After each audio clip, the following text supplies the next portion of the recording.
mentioned I'd throw a brief one together on this, and this is just to demonstrate to a student why z to the power of anything to the power of 0 is equal to 1, and also why, come on, go to the next one. That's not quite working, come on. That didn't do it either. There we go. Why a negative, z to the negative power of something goes to 1 over z to the n. And I'm just going to go ahead and use this one to work with, just because I picked it. And this is kind of the process that I use. I talk about, well, what's, maybe we'll use 3. 3 to the power of 4. And 3 to the power of 3. 3 to the power of 2. 3 to the first power. 0. -1. Again, this isn't the proof, right? I'm not proving anything, but it is a good example. -3, and then we'll end with 3 to the -4. And so if I had to write out what these are equal to, this is equal to 3 3's, right? It's equal to 3 times 3 times 3 times 3. So that's 9 times 3, which is 27, times 3, which is 81. So this is equal to 81. Okay. And then, well, what happens? So if I'm going, let's see, where I can change the color? It's up top on this one, isn't it?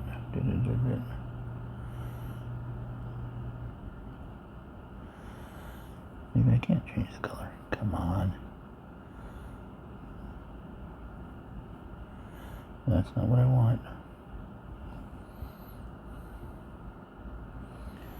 Not what I want. Again, not what I want. Okay, I'm just going to leave it this color. If I'm going from here, wow. From here to here, what I'm doing is dividing by 3. So 81 divided by 3, well, that would be what I had here, which is 27. If I go from here to here, I'm still dividing by 3. So that would be that one, which would be 9. Now, you can also think of it as going up. If I'm going from 3 times 3, which is this one, and I'm going up to here, what I'm doing is multiplying by 3. And this is 3 times 3 times 3. And then when I go from here to here, I'm multiplying by 3. So I now have 3 times 3 times 3 times 3. So depending upon your direction, if you're going up, you're multiplying. If you're going down, you're dividing. So let's see how this works. Let's see what happens. So what is 9 divided by 3? Because that's what we're doing. We're dividing by 3. Well, 9 divided by 3 is just 3, right? That's the beginning one. Okay. And that makes sense. 3 to the first power is 3. But let's take that a little bit farther. Let's go to this next one. Same thing's happening. I'm dividing by 3. I'm dividing my base by 3, or what I had previously. So I had 3. I'm now going to divide it by 3. Well, what's 3 divided by 3? Well, anything divided by itself, which is what you would have here, is actually 1. And then let's keep that process going. We're going to divide by 3. Well, if I take 1, this previous number, and divide by 3, and remember, in each step, I started with 81, I divided by 3, which was my base, I got 27. I had 27, I divided by my base of 3, I got 9. I was at 9. I divided by my base of 3. I got 3. From 3, I divided by 3 and got 1. From 1, I divide by 3 and I get 1 over 3. And now I have 1 over 3 and I'm dividing by 3 again. So this is kind of the long thing with fractions, right? We could write it out and say, okay, divided by 3. Well, if we do that, we keep the first one, and it uses the KFC. See? Keep, flip the second one, and change the sign. So 1 over 3 stays. That's the keep. We flip 3 and make it would be 3 over 1, so it becomes 1 over 3. And we change the sign from division to multiplication, and that's the change. And we get 1 over 9, or 1 over 3 squared. So we got 1 over 9, again, or 1 over 3 squared. Same thing's happening every time we do this. So we divide by 3. We divide by 3. So we're going to end up with 1 over 27, or 1 over 3 to the power of 3. And we end up with 1 over 81, or 1 over 3 to the power of 4. So this is the way I explain this to my students. I show them an example. I purposely use 3 and not 2. And the big question I get often is by other teachers, not necessarily by my students, is why'd I choose that 3 would be my base? Like, what's special about 3? And there's nothing's necessarily special about, well, there's lots of things special about 3, but there's nothing in this case that's really essentially special, other than 3 is less confusing when you do 3 to the power of 3. It's less confusing than 2 squared. I don't know how many times I've heard from students, well, that's the same as 2 times 2. And they'll do 2 times 2, and it equals 4, and that's the correct answer. But that isn't what really happened. This says there were 2 of these, right? So they get confused and don't really, especially when they really don't have a firm grasp of exponents, exponentation. But 3 to the power of 3 has less confusion with it, and they understand that it's 3 times 3 times 3. Much easier than they understand this other one. So that's the reason. It's genuinely just a choice, my observation over my time doing this on what students get confused with. So that's one of the reasons I use 3. You could as easily use 4 or 5, whatever you like. And that explains this one. And then there was one other one we were showing. Where was that? That's all the quotient rule stuff. It's past that. Past that.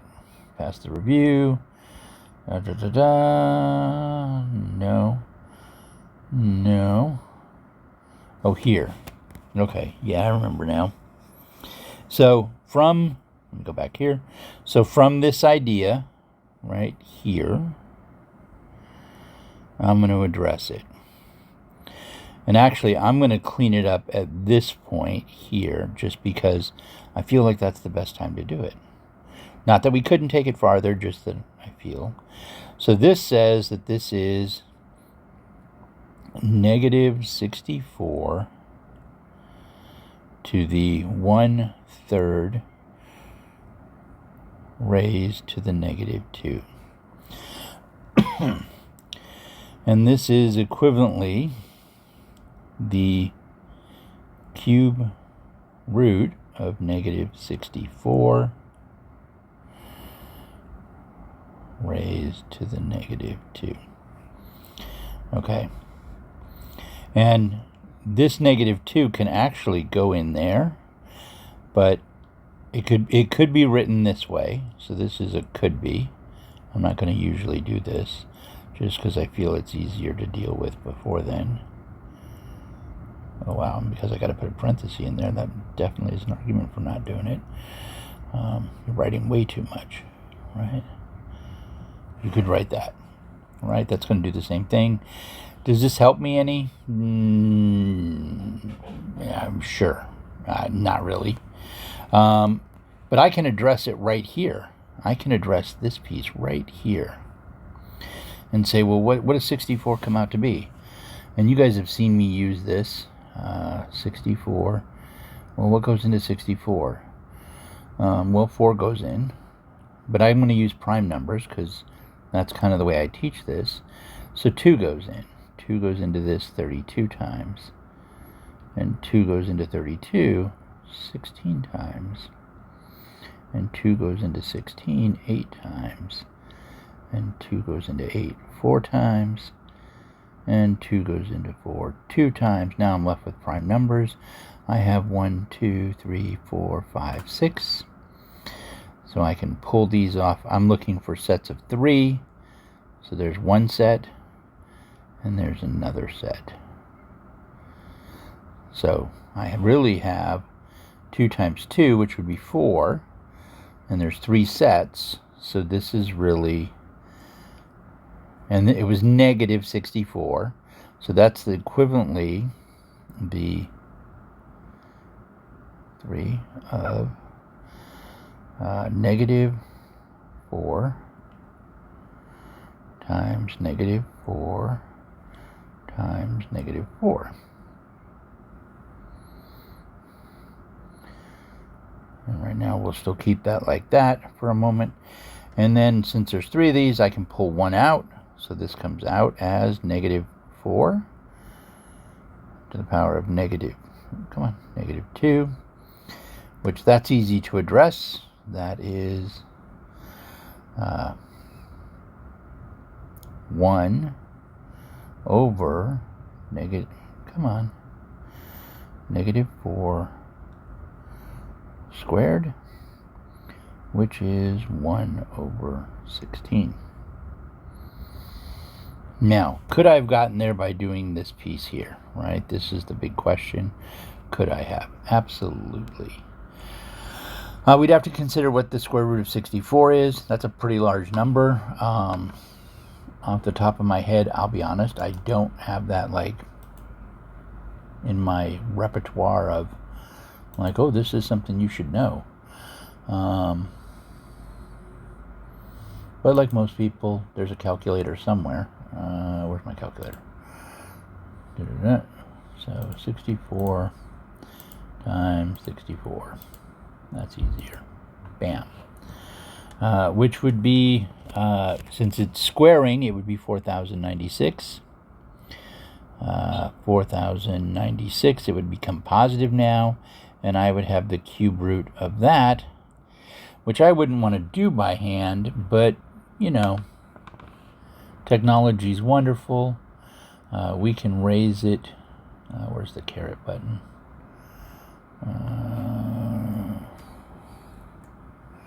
I know you're not really seeing that, and I'm sorry about that. Change this to scientific. So I have the caret button. 4096 raised to the, open a parenthesis and then put 1/3